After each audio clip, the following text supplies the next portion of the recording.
Hello दोस्तों, नमस्कार। तो कैसे हैं आप लोग? उम्मीद करते हैं कि आप लोग बहुत ही अच्छे होंगे। दोस्तों देखिए, यहाँ पे जो आज आप लोगों के लिए जो कर रहे हैं अभी वो कि आपका प्रीवियस ईयर का पेपर है। किसका? तो बीपीएससी का। ठीक है, भले ही देखिए बीपीएससी का प्रीवियस ईयर पेपर है, लेकिन संगीत का जो है सबके लिए उपयोगी होगा। और ये आपके ऐसा नहीं है कि बीपीएससी में पूछा गया है तो केवल यहीं पूछा जाएगा, है ना। ये आपके स्टेट में भी पूछा जा सकता है, यूपी टीजीटी में भी बात कर ले, एलटी ग्रेड म्यूजिक की तो उसमें भी पूछा जा सकता है, यूपी टेट, एमपी टेट, तो यानी कि बात कर ले, यानी कि सभी प्रकार के संगीत प्रतियोगी परीक्षाओं के लिए कुल मिलाकर उपयोगी होने वाला है। ठीक है, क्योंकि भाई प्रश्न जो है संगीत का जो अपना दायरा है उसी के अंदर से प्रश्न बनते हैं और उसी के अंदर से ही सारे लोग, जितने भी आयोग हैं, सब उसी से प्रश्न पूछते हैं, है ना। तो चलिए यहाँ पे आप लोग को दिखा रहे थे हम यहाँ पे कि टीआरई 3 9-10 में जो पूछा गया क्वेश्चन था, इससे पहले आप लोगों को 24 प्रश्न का सीरीज हम दिखा चुके हैं। ठीक है, तो वो अगर आप लोग नहीं देखे हैं तो उसका लिंक हम इसके डिस्क्रिप्शन बॉक्स में दे देंगे। आप लोग मोर पे जाके वहाँ से चेक करके देख लीजिएगा उससे पहले वाला भी सेशन को। ठीक है, चलिए यहाँ पे बने रहिए, शुरू करते हैं इस सेशन को। लेकिन उससे पहले आप लोगों से खास एक छोटी सी रिक्वेस्ट है कि आप लोग चैनल पे नए हैं, पुराने हैं, सब्सक्राइब अगर अभी लोग तक आप लोगों ने नहीं किया है तो सब्सक्राइब करके सबसे पहले दोस्तों नोटिफिकेशन को ऑल पे सेट कीजिएगा, ताकि आने वाला जो भी सेशन होगा वो सबसे पहले आपके पास पहुंच जाए। इसलिए चैनल को सब्सक्राइब भी कर लीजिएगा और नोटिफिकेशन ऑल पे सेट कीजिएगा। ठीक है, चलिए तो क्वेश्चन हम यहाँ पे प्रारंभ करेंगे। अपना पहला क्वेश्चन हमारा है कि पूरब अंग की ठुमरी है। देखिए ठुमरी, तो यहाँ पे हम बात कर लेंगे ठुमरी की। तो ठुमरी जो है ये आपके पूरब और पंजाब अंग, ठीक है, दो अंगों से गाई जाती है। तो यहाँ पे अगर बात करेंगे पूरब अंग की ठुमरी है जो कहाँ पे आती है, क्या पंजाब और जयपुर की ठुमरी को कहेंगे, लखनऊ बनारस की ठुमरी, सिंध और पंजाब की ठुमरी, एक से अधिक इनमें से कोई नहीं। तो यहाँ पे जो आपका आंसर हो जाएगा पूरब अंग की ठुमरी जो आपका कहा जाता है, ये लखनऊ और बनारस की ठुमरी जो है आपका पूरब अंग की ठुमरी कहा जाता है। ठीक है, दो अंगों से है ना, पूरब अंग और एक पंजाब अंग। तो यहाँ पे पूरब वाले में लखनऊ बनारस और पंजाब वाले में तो आपका पंजाब है ही। ठीक है, ठुमरी के आविष्कारक जो थे वो कौन थे? वाजिद अली शाह थे। कौन थे? वाजिद अली शाह, जो कि लखनऊ के, ठीक है, अवध के अंतिम नवाब कह ले, लखनऊ के अंतिम नवाब कह ले, ये कौन थे? ये वाजिद अली शाह साहब थे। ठीक है, चलिए अगले क्वेश्चन की तरफ बढ़ेंगे। यहाँ पे तो 26 नंबर का क्वेश्चन है कि निम्न में से गायन की शैली नहीं है। देखिए गायन की शैली कौन नहीं है, तो नहीं वाला का अगर बात किया जा रहा है तो कौन सा नहीं होगा? क्या गत नहीं होगा, टप्पा नहीं होगा, परन, एक से अधिक, इनमें से कोई नहीं। तो यहाँ पे आपका आंसर हो जाएगा उपयुक्त में से एक से अधिक, क्योंकि यहाँ पे जो नहीं है ना, तो ये आपका गत भी नहीं है और परन भी नहीं है। ठीक है, आपका गायन का शैली जो है ये आपका टप्पा क्या है? टप्पा जो है ये आपका गायन शैली है। ठीक है, तो इसलिए यहाँ पे क्या पूछा? नहीं है, तो एक से अधिक, गत नहीं है और परन भी नहीं है। ठीक है, चलिए अगले क्वेश्चन की तरफ बढ़ेंगे। यहाँ पे हमारा क्वेश्चन है यहाँ पे 27 नंबर का कि वैदिक कालीन संगीत में निम्न में से किन गेय प्रकारों का प्रचलन था? क्या आंसर करेंगे? क्या आंसर हो जाएगा यहाँ पे दोस्तों? यहाँ पे जो प्रचलन के बारे में पूछा जा रहा है तो क्या सामगान का था, गाथा गान था, गंधर्व तथा लौकिक, एक से अधिक, इनमें से कोई नहीं। तो यहाँ पे जो नंबर 27 इसका आंसर हो जाएगा आपका फिर से यहाँ पे ऑप्शन नंबर डी, क्योंकि वैदिक कालीन की अगर बात कर लेंगे तो सामगान हुआ करता था, गाथा गान और गंधर्व लौकिक भी आपका होता था, वो भी आपके वहीं पे चला जाएगा। लेकिन हम अगर माने तो ये मुख्य रूप से आपका दो जो है बिल्कुल करेक्ट है। ठीक है, चलिए तो यहाँ पे आपका हो गया उपयुक्त में से एक से अधिक आंसर हो गया। आगे देखिए बढ़ते हैं अगला क्वेश्चन की तरफ। तो क्वेश्चन हमारा हो जाएगा, देखिए दोस्तों आप लोगों को एक चीज़ बता दें, जो भी हमारे साथ नए लोग जुड़ते हैं भाई उनको पता नहीं होता कि पीडीएफ कैसे मिलेगा। दोस्तों अगर आप अपनी तैयारी को चाहते हैं कि हाँ हम क्लास भी देख लें और उसके बाद देखने के बाद पीडीएफ भी पढ़ें ताकि आपकी जो एक्स्ट्रा नॉलेज जो है वो बूस्ट हो, तो दोस्तों पीडीएफ लेने के लिए आपको 199 का पेमेंट करना पड़ जाएगा। ठीक है, कैसे? इसके लिए संपर्क करना है आप लोग को, तो व्हाट्सएप नंबर दे रहा हूँ 9122366282। ठीक है, ये आपका व्हाट्सएप नंबर है जिस पे कि आप लोगों को संपर्क करना है। जिनको भी पीडीएफ चाहिए आप लोग लिख दीजिएगा वहाँ पे व्हाट्सएप पे जाके कि पीडीएफ चाहिए। ठीक है, उसके बाद फिर आप लोग को वहाँ पे स्कैनर प्रोवाइड करवा दिया जाएगा और वहाँ से 199 पेमेंट करके आप लोग पहले वाले क्लास का भी पीडीएफ ले सकते हैं और आने वाले भी क्लास का पीडीएफ ले सकते हैं। तो पेमेंट केवल वन टाइम ही करना है। ठीक है, और जब तक आपका एग्जाम नहीं होता है तो रेगुलर आप लोग को पीडीएफ भी मिलते रहेगा। ठीक है, जो भी क्लास आएगा उसका सारा पीडीएफ आप लोग के पास मिलता रहेगा। क्लियर? तो संगीत से रिलेटेड जो भी पीडीएफ चाहते हैं तो भाई आप लोग जो है संपर्क कीजिएगा, ये व्हाट्सएप नंबर आप लोग को दे चुके हैं, बाकी पुराने लोग तो जानते ही हैं, है ना। चलिए अब समय नहीं लेंगे आपका, तो क्वेश्चन पे चलते हैं। यहाँ पे डायरेक्टली हम क्वेश्चन पे आते हैं। निम्न में से वैदिक स्वर हैं कौन सा? क्या क्रुष्ट, प्रथम, द्वितीय, एक से अधिक, इनमें से कोई नहीं। क्या आंसर हो जाएगा यहाँ पे? तो आंसर यहाँ भी आपका हो जाएगा उपर्युक्त में से एक से अधिक। ये आपका क्रुष्ट किसको कहेंगे? क्रुष्ट कहते हैं मध्यम स्वर को, क्रुष्ट के नाम से जानते हैं। प्रथम किसको कहते हैं? प्रथम आपका गंधार स्वर को जानते हैं। द्वितीय किसको कहते हैं? तो आपका ऋषभ स्वर को जानते हैं। ठीक है, समझ पाए ना। तो ये आपका द्वितीय हो गया ऋषभ। क्रुष्ट पूछा जाता है बार बार कि मध्यम को वैदिक काल में किस नाम से जानते थे? तो क्रुष्ट के नाम से जानते थे। ये बराबर पूछा जाता है मध्यम वाला, तो इसलिए आप लोग को ये भी ध्यान में रखना है। ठीक है, चलिए अगले क्वेश्चन की तरफ बढ़ेंगे। तो 29 नंबर का क्वेश्चन है मेरे दोस्त यहाँ पे कि वैदिक कालीन वीणाओं में प्रमुख है कौन सा वीणा प्रमुख है? नंबर 29 यहाँ पे इसका आंसर क्या होगा? तो यहाँ पे कौन सा? क्या वाण वीणा, पिछोला वीणा या फिर कपिशीर्षणी, एक से अधिक, इनमें से कोई नहीं।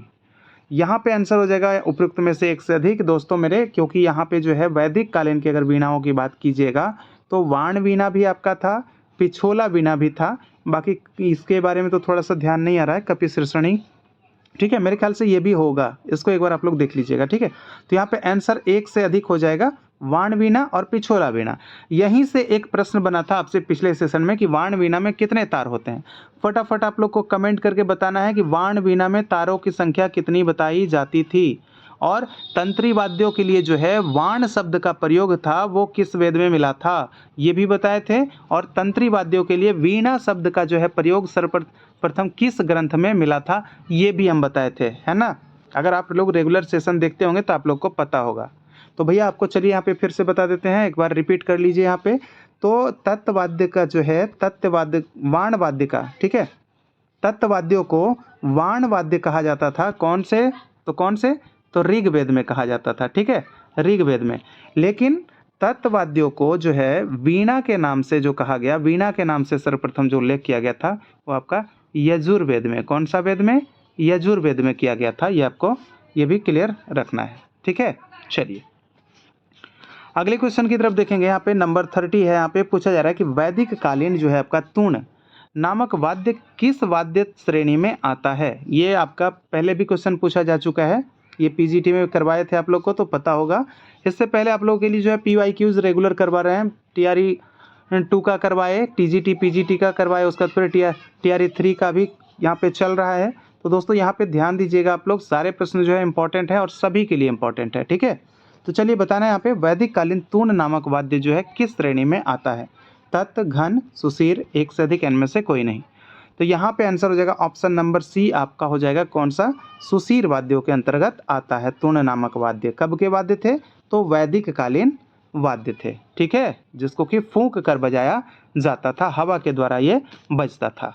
क्लियर, चलिए अगला क्वेश्चन हमारा है 31 नंबर का कि कर्नाटक संगीत का प्रतिमा स्वर जो है हिंदुस्तानी संगीत का कौन सा स्वर है? क्या शुद्ध म है या तीव्र मध्यम, कोमल मध्यम, एक से अधिक, इनमें से कोई नहीं। म कहें, म का जो विस्तृत रूप है उसको ही मध्यम कहते हैं। यहाँ पे प्रति मध्यम भी कह सकता था। ठीक है, तो यहाँ पे जो है आपका आंसर क्या हो जाएगा? तो प्रति म को कहा गया है। क्या कहा गया है? इसका जवाब हो जाएगा ऑप्शन नंबर बी आपका हो जाएगा तीव्र म। ठीक है, प्रति म कर्नाटक संगीत का है ना। अगर पूछेगा कि हमारे यहाँ के तीव्र म को कर्नाटक संगीत में क्या कहा जाता है, तब आप आंसर करेंगे प्रतिमा कहा जाता है। ठीक है, और एक आपके हैं वेंकटमुखी साहब। ठीक है, वेंकटमुखी, पंडित वेंकटमुखी, इन्होंने तीव्र म को क्या कहा है? क्या कोई जानते हैं? किन्हीं को पता है या फिर भूल गए? जिनको पता है फटाफट आप लोग कमेंट कीजिएगा कि वेंकटमुखी ने तीव्र म को किस नाम से पुकारा है। ठीक है, क्वेश्चन है आपके लिए, अगले सेशन में मैं बता दूंगा। क्लियर, चलिए अगला क्वेश्चन हम देखेंगे। यहाँ पे 32 नंबर का क्वेश्चन हमारा हो जाएगा कि कर्नाटकी अठताल जैसी हिंदुस्तानी ताल कौन सी है? क्या चौताल होगी, आड़ा चार ताल, कहरवा ताल, एक से अधिक, इनमें से कोई नहीं। तो अठताल, देखिए कर्नाटक में अगर बात कर लेंगे मुख्य तालों की, तो वहाँ पे मुख्य तालों की संख्या कितनी होती है? 7 होती है, और 7 में से आपका एक जो है ये अठताल भी है। ठीक है, अठताल है, और अठताल में कहा जाता है कितने मात्रा? तो इसमें जो है अठताल का 12 मात्रा होता है। कितना? 12 मात्रा। अब उम्मीद है कि पकड़ पाएंगे बहुत अच्छे से। क्या होगा यहाँ पे? चौताल, आड़ा, चरताल, कहरवा क्या हो जाएगा? तो यहाँ पे जो आंसर करेंगे यहाँ पे हो जाएगा ऑप्शन नंबर ए आपका हो जाएगा 32 का, क्योंकि आपका चौताल होता है, इसमें 12 मात्रा होता है, और ये कर्नाटकी 8 ताल जो है इसमें भी आपके 12 मात्रा होते हैं, तो ये समान रूप कहलाते हैं। ठीक है, आड़ा चार ताल की बात कीजिएगा तो इसमें कितने 14 मात्रा होते हैं, कहरवा की बात कीजिएगा तो इसमें 8 मात्रा होते हैं। ठीक है, चलिए अगले क्वेश्चन की तरफ देखेंगे यहाँ पे 33 नंबर का कि कर्नाटकी की, ठीक है, कर्नाटक की संगीत में स्वर का सबसे नीचा रूप शुद्ध होता है। भैया ये कथन है, ये कह रहा है कि कर्नाटक की संगीत में स्वर का सबसे नीचा रूप शुद्ध होता है। क्या शुद्ध होता है? क्या सत्य है, असत्य है, अस्थाई है, एक से अधिक इनमें से कोई नहीं? क्या यहाँ पे आंसर करेंगे? तो भैया यहाँ पे जो जवाब आपका हो जाएगा ऑप्शन नंबर ए हो जाएगा। ये बिल्कुल सत्य है। जो हमारे यहाँ का जो होता है ना शुद्ध, वो वहाँ का नीचा होता है, यानी कि कोमल होता है ना। तो यहाँ पे क्या हो जाएगा? सबसे नीचा स्वरूप शुद्ध होता है। कहाँ का? कर्नाटक का। हमारे यहाँ क्या होता है? सबसे नीचा कोमल होता है। ऊंचा क्या हो जाता है? हमारे यहाँ तीव्र होता है, तो है ना। तो ये जो आपका कथन मिला ये तो सही है ना। चलिए, तो आंसर ऑप्शन नंबर ए सत्य है। अगला क्वेश्चन हमारा हो जाएगा 34 नंबर का क्वेश्चन कि हिंदुस्तानी कोमल नी, ठीक है, कौन सा नी? तो कोमल नी को कर्नाटक संगीत में क्या कहते हैं? कोमल निषाद को जो है आपका, कोमल नी जो है आपका, उसको कर्नाटक संगीत में क्या कहते हैं? क्या काकली निषाद कहेंगे, कौशिकी निषाद के नाम से जानेंगे, या शुद्ध निषाद के नाम से जानेंगे? एक से अधिक इनमें से कोई नहीं। तो यहाँ पे जो आपका कोमल निषाद है, तो आपको ध्यान रखना पड़ेगा, यहाँ पे क्या हो जाएगा? ऑप्शन नंबर बी हो जाएगा, कौशिक निषाद हो जाएगा, ऑप्शन नंबर बी आपका। ठीक है, उसको कौशिक निषाद के नाम से जानते हैं। ठीक है, चलिए आगे देखते हैं। अगला प्रश्न हमारा, एक चीज यहाँ पे क्वेश्चन आप लोगों से, अगर शुद्ध नी पूछता, तो अगर पूछता कि शुद्ध नी जो है आपका है, हमारे यहाँ का जो शुद्ध नी है, उसको कर्नाटक संगीत में क्या कहते हैं, किस नाम से जानते हैं शुद्ध नी को? तो आप लोग को कमेंट करके ये भी क्वेश्चन बताना है। ये भी क्वेश्चन आप लोगों से रहा है। ठीक है, चलिए अगला क्वेश्चन हमारा हो जाएगा 35 नंबर का, प्राचीन अष्टोत्तर तालम पद्धति किस संगीत पद्धति के अंतर्गत आता है? क्या वैदिक संगीत के अंतर्गत, रविंद्र संगीत के अंतर्गत, कर्नाटक संगीत के अंतर्गत? एक से अधिक इनमें से कोई नहीं।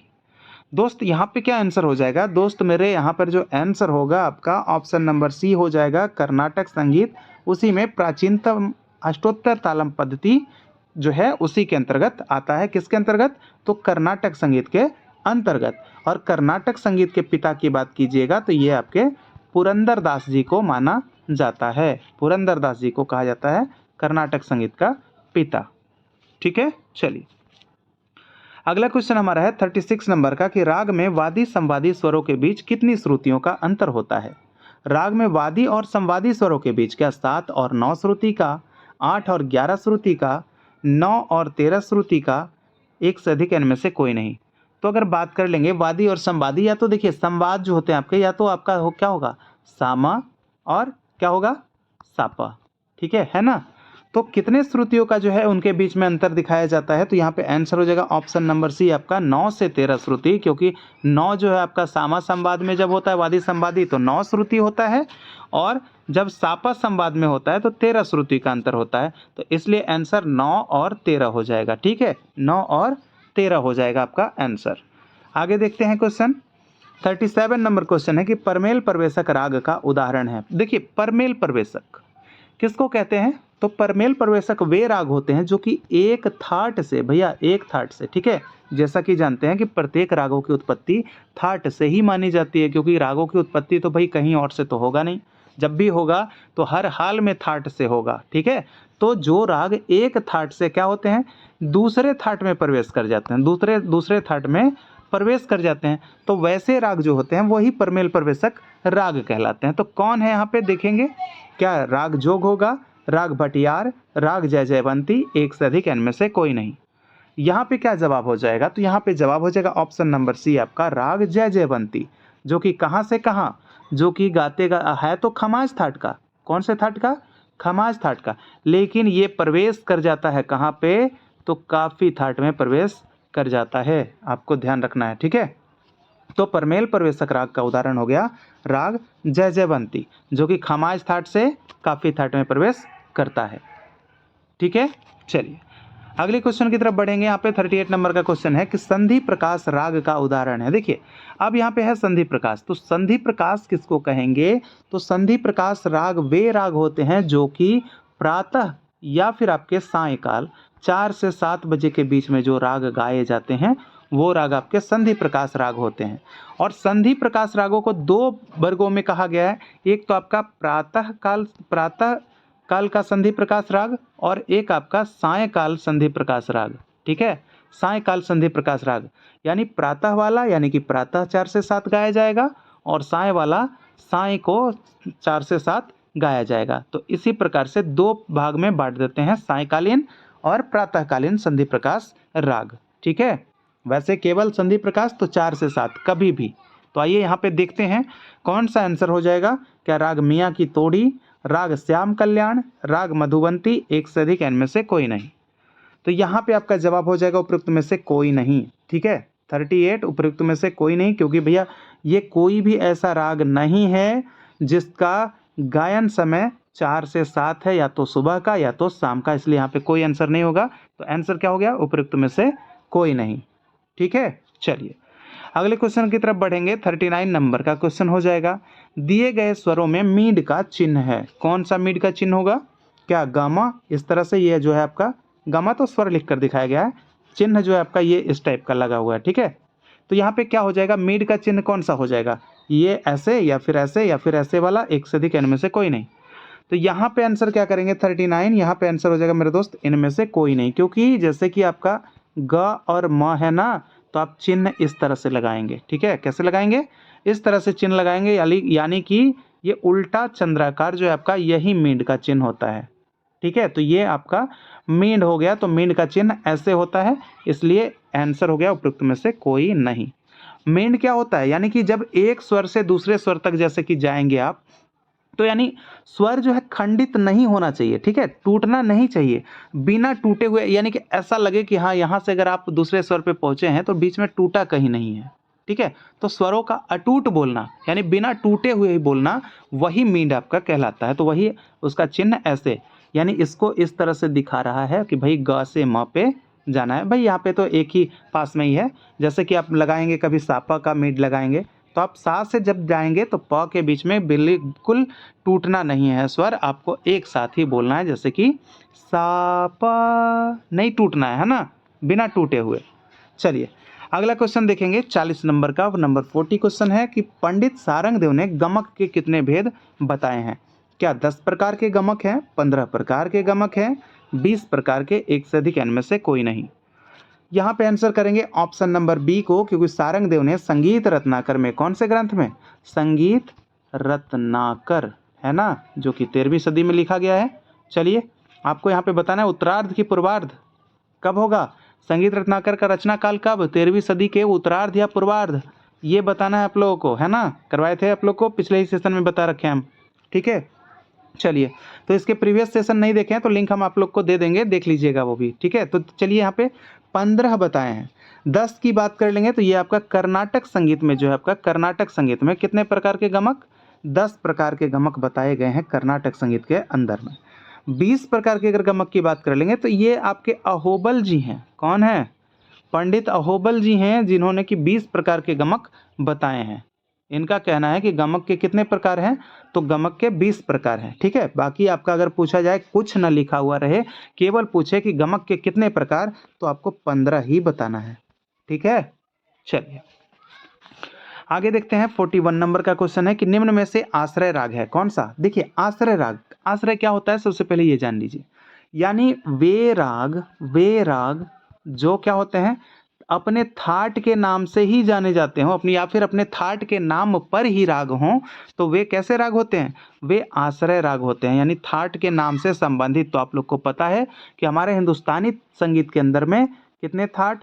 10 थाटों का प्रचलन है, और 10 थाटों के बारे में आप लोग को बता चुके हैं। तो कौन कौन सा नाम यहाँ पे है देखेंगे। क्या राग भैरव आश्रय है, राग तोड़ी आश्रय है, या राग काफी आश्रय है, एक से अधिक, इनमें से कोई नहीं। तो यहाँ पे आप देखेंगे तो आंसर उपयुक्त में से एक से अधिक होने वाला है, क्योंकि भैरव भी जो है भैरव थाट के नाम से है, राग तोड़ी भी तोड़ी थाट के नाम से है, राग काफी भी काफी थाट के ही नाम से है। तो इसलिए ये क्या है? आश्रय राग है। कौन कौन? तो एक से अधिक हो जाएगा। ठीक है, चलिए अब देख लेते हैं। यहाँ पे क्वेश्चन नंबर हमारा हो जाएगा 42। क्वेश्चन पूछ रहा है कि गज से बजाए जाने वाले वाद्य यंत्र है, तो कौन हो जाएगा यहाँ पे आंसर? क्या इसराज हो जाएगा, सारंगी हो जाएगा, वायलिन हो जाएगा, एक से अधिक इनमें से कोई नहीं। तो गज से जो बजाए जाने वाले जो वाद्य यंत्र है मेरे दोस्त, यहाँ पे हो जाएगा ऑप्शन नंबर डी आपका, क्योंकि यहाँ पे इसराज भी आपका होगा, सारंगी को भी गज से बजाते हैं और वायलिन को भी गज से ही बजाया जाता है। ठीक है, तो यहाँ पे आंसर उपयुक्त में से एक से अधिक। और देखिए ये एक चीज है, जो इसराज जो है इसको गज से तो बजाया जाता है, लेकिन इसमें क्या होते हैं? इसराज में पर्दे लगे हुए होते हैं। क्या होते हैं? पर्दे लगे हुए होते हैं। पर्दा लगा हुआ वाद्य है आपका इसराज, जिसको गज से बजाया जाता है। ठीक है, चलिए अगले क्वेश्चन की तरफ बढ़ें। तो यहाँ पे क्वेश्चन हमारा 43 नंबर का हो जाएगा। जल तरंग किस वाद्य श्रेणी में आता है? जल तरंग, देखिए जल तरंग क्या तत् में आएगा, अवनद में आएगा, घन में आएगा, एक से अधिक इनमें से कोई नहीं। जल तरंग होता क्या है? प्याले भरे हुए होते हैं। ठीक है, प्याला भरा हुआ होता है और उसमें पानी भरा हुआ होता है। ठीक है, जल को भर देते हैं। उसके बाद अगर बात कर लेंगे यहाँ पे, तो इसको डंडी के माध्यम से जो है बजाया जाता है पीट कर। तो कौन सा वाद्य यंत्र हो जाएगा ये? कौन से वर्ग में आएगा ये? तो यहाँ पे आंसर हो जाएगा ऑप्शन नंबर सी आपका, घन वाद्य के अंतर्गत आएगा। 43 का ऑप्शन नंबर सी हो जाएगा। ठीक है, और जल तरंग हो या आपका तानपुरा हो, कौन सा? जल तरंग हो या तानपुरा हो, इन चीजों का जो उल्लेख है ना, ये आपके किससे मिलते हैं? इन चीजों का उल्लेख किससे मिलता है? सर्वप्रथम इसका उल्लेख जो है अहोबल जी के द्वारा किया गया था। अहोबल ने बताया है इस चीज को, अहोबल ने इन वाद्यों से परिचय करवाया है। ठीक है, उन्हीं के पुस्तक में मिलता है। कौन सा पुस्तक है अहोबल जी का?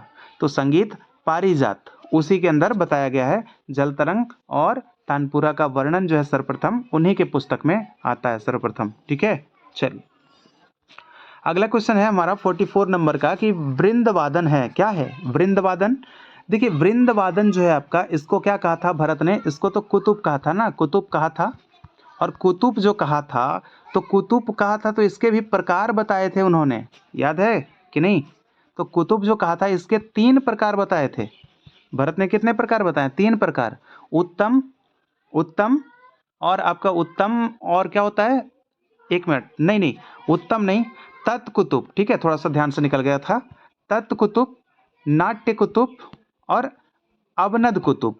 अवनद कुतुब। अब देखिए नाट्य कुतुब को 3 प्रकार के बताए गए थे।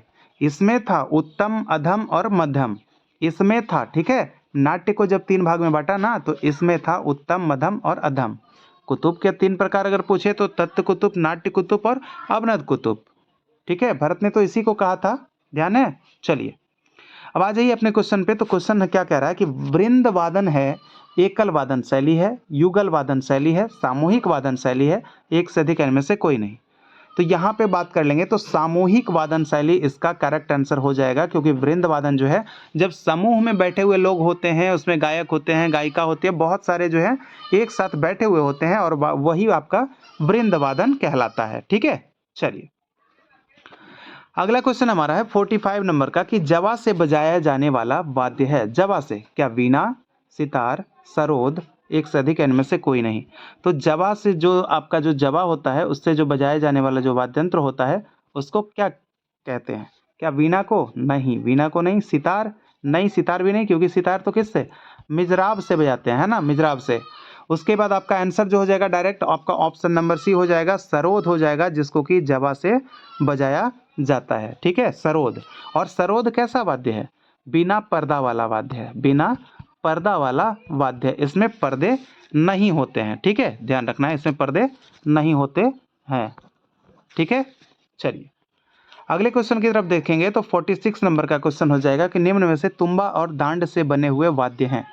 तुम्बा और दांड की बात कर लेंगे तो यहाँ इनसे बने हुए जो वाद्य हैं कौन? क्या? तानपुरा, सितार, सुरबहार, एक से अधिक इनमें से कोई नहीं। तो यहाँ पे आपका आंसर हो जाएगा उपरोक्त में से एक से अधिक वाला। तानपुरा, सुरबहार और सितार सभी यहाँ पे हो जाएंगे, जिसमें तुम्बा और डांड होते हैं। और एक क्वेश्चन बनता है क्या कि तुम्बा और डांड जो हैं सितार में या फिर तानपुरा में बात कर ले, तो जिस स्थान पर जुड़ते हैं उस स्थान को क्या कहते हैं? क्या कहते हैं? उस स्थान को कहते हैं गुलू या फिर गुल। गुलू या फिर गुल कहा जाता है उस स्थान पे, उस स्थान को जहाँ पे तुम्बा और दांड जो है आपस में आके जुड़ते हैं, है ना। चलिए अगले क्वेश्चन की तरफ बढ़ चले तो 47 नंबर का क्वेश्चन है यहाँ पे। दोस्तों देखिए सेशन मजा आता है तो प्लीज आप लोग लिख दिया कीजिएगा कि सेशन कैसा लगता है आप लोगों को, है ना। और साथ ही साथ वीडियो को लाइक करके, और जिनके पास सेशन नहीं पहुंचता है उनके पास भी सेशन को पहुंचा दिया कीजिएगा, उनके पास भी शेयर जरूर कीजिएगा, है ना। चलिए यहाँ पे बात करेंगे क्वेश्चन 47 कि स्वरों का क्रमिक गायन अथवा वादन वाला मधुर संगीत कहलाता है, क्या कहलाता है। ठीक है, तो क्या मेलोडी संगीत कहलाता है, कंपाउंड हार्मनी, सिंपल हार्मनी, एक से अधिक, इनमें से कोई नहीं। तो यहाँ पे अगर बात कर लेंगे तो क्रमिक है ना, क्रमिक गायन अथवा वादन वाला मधुर संगीत, तो यहाँ पे आपका आंसर हो जाएगा ऑप्शन नंबर ए हो जाएगा। इसको मेलोडी संगीत कहते हैं, क्या कहते हैं, इसको मेलोडी संगीत कहते हैं। और मेलोडी संगीत जो है आपकी अगर बात कर लेंगे तो ये हिंदुस्तानी संगीत जो पद्धति जो है, हिंदुस्तानी संगीत पद्धति मेलोडी संगीत आधारित पद्धति है। अगर पाश्चात्य की बात करेगा कि पाश्चात्य संगीत पद्धति किस पे आधारित होती है, तो हारमोनी, ठीक है, हारमोनी। और हारमोनी में क्या होता है, हारमोनी में होता है भैया संवाद स्वरों का वादन होता है। कौन से स्वरों का, संवाद स्वरों का वादन होता है, और संवाद स्वरों का वादन ही आपका हारमोनी कहलाता है। और हारमोनी पाश्चात्य संगीत जो है वो हारमोनी पर ही आधारित है। समझ पाए होंगे, उम्मीद है बहुत अच्छे से समझ गए होंगे, है ना। चलिए तो यहाँ पे क्या हो गया आंसर, मेलोडी संगीत हमारा आंसर हो गया। आगे देखेंगे प्रश्न हमारा है 48 नंबर का कि पाश्चात्य संगीत में हैश जो है चिन्ह लगा हुआ है इंगित करता है किसको, शुद्ध स्वर को, कोमल स्वर को, तीव्र स्वर को, एक से अधिक, इनमें से कोई नहीं। यहाँ पे क्या जवाब हो जाएगा, यहाँ पे जो जवाब हो जाएगा आपका हैश जो इंगित करता है आपके तीव्र स्वर को इंगित करता है, इसलिए आंसर ऑप्शन नंबर सी। कोमल की बात कीजिएगा तो इसको कैसे इंगित करते हैं, तो बी टाइप का जो होता है ना, बी, इस टाइप का बी, इस तरह से इसको इंगित करते हैं। और इसको कहते हैं, क्या कहते हैं, इसको कौन सा चिन्ह कहते हैं, इसको कहते हैं फ्लैट कहते हैं, क्या कहते हैं, फ्लैट। और ये जो आपका हैश टाइप का दिख रहा है ना, इसको कहते हैं, क्या कहते हैं, इसको कहते हैं शार्प। किसको, इसको क्या कहते हैं, शार्प कहते हैं। वहीं आपके अगर हम शुद्ध स्वर की बात कर लेंगे, आ जाइए नीचे, हम यहाँ पे लेके आ रहे हैं फिर लकीर को, ठीक है। तो यहाँ पे शुद्ध स्वरों को बोलते हैं नेचुरल नोट कहा जाता है, ये तो नेचुरल नोट होगा। और इसका जो चिन्ह होता है ये इस तरह से होता है, कैसे होता है, ऐसे होता है, ठीक है, ये इसका चिन्ह ऐसे होता है। चलिए फिर से यहाँ पे अच्छे से थोड़ा लगाते हैं, इस टाइप का होता है, ठीक है, समझ गए, ये इस टाइप का चिन्ह आपका नेचुरल के लिए प्रयोग होता है। चलिए अगले क्वेश्चन की तरफ बढ़ेंगे तो 49 नंबर का क्वेश्चन है कि 12 स्वरों की बराबर दूरी वाला स्केल है कौन सा, क्या नेचुरल स्केल है, डायटोनिक स्केल है, टेम्पर्ड स्केल, एक से अधिक, इनमें से कोई नहीं। यहाँ पे क्या जवाब हो जाएगा, तो 12 स्वरों की जो बराबरी दूरी वाली अगर बात करेंगे तो यहाँ पे आंसर हो जाएगा आपका ऑप्शन नंबर सी हो जाएगा, टेम्पर्ड स्केल। आप लोग को इसके वाद्यों का उदाहरण भी बता चुके हैं कि टेम्पर्ड स्केल के वाद्य कौन कौन से हैं, कौन कौन से इसमें आते हैं, है ना। तो आप लोग को बताना है कि टेम्पर्ड स्केल का के अंतर्गत किस वाद्य को रखा जाता है, हारमोनियम है या फिर आप लोग का तानपुरा है या फिर कुछ और है, आप लोग को कमेंट करके बताना है, ठीक है। 12 स्वरों की बराबर दूरी वाला स्केल टेम्पर्ड स्केल, और इसके अंतर्गत किस वाद्य को रखा जाता है, ये सवाल आपसे, ठीक है। चलिए देखिए डायटोनिक स्केल, तो डायटोनिक स्केल के जो है भाग पूछे जाते हैं, दो भाग पूछे जाते हैं, एक कौन सा, एक मेजर और दूसरा माइनर। तो डायटोनिक स्केल में कितने भाग, दो भाग। डायटोनिक यानी कि डाया, डाया का अर्थ हम बताए थे, डाया का अर्थ होता है दो, है ना। तो दो भाग वाला जो होता है आपका स्केल वो डायटोनिक स्केल कहलाता है, ठीक है। चलिए नेचुरल जो है आपका शुद्ध स्केल हो गया। आगे देखते हैं क्वेश्चन हमारा हो जाएगा यहाँ पे 50 नंबर का। इससे आगे क्वेश्चन जो करवाएंगे आप लोग के लिए वो 30 प्रश्न और करवाएंगे, जिसमें कि आपके 80 इसके भी पूरे हो जाएंगे, ठीक है। चलिए तो ये क्वेश्चन हम लोग देख लेते हैं। वर्तमान में कौन सी पाश्चात्य स्वरलिपि पद्धति का प्रचलन है, कौन से पाश्चात्य स्वरलिपि का पद्धति जो है उसका प्रचलन है, क्या सोल्फा और न्यूमस स्वरलिपि का, अष्टाप स्वरलिपि का, चीव स्वरलिपि, एक से अधिक, इनमें से कोई नहीं। तो यहाँ जो प्रचलन जो है वर्तमान में, इसका आंसर हो जाएगा डायरेक्टली आपका ऑप्शन नंबर बी, अष्टाप स्वरलिपि,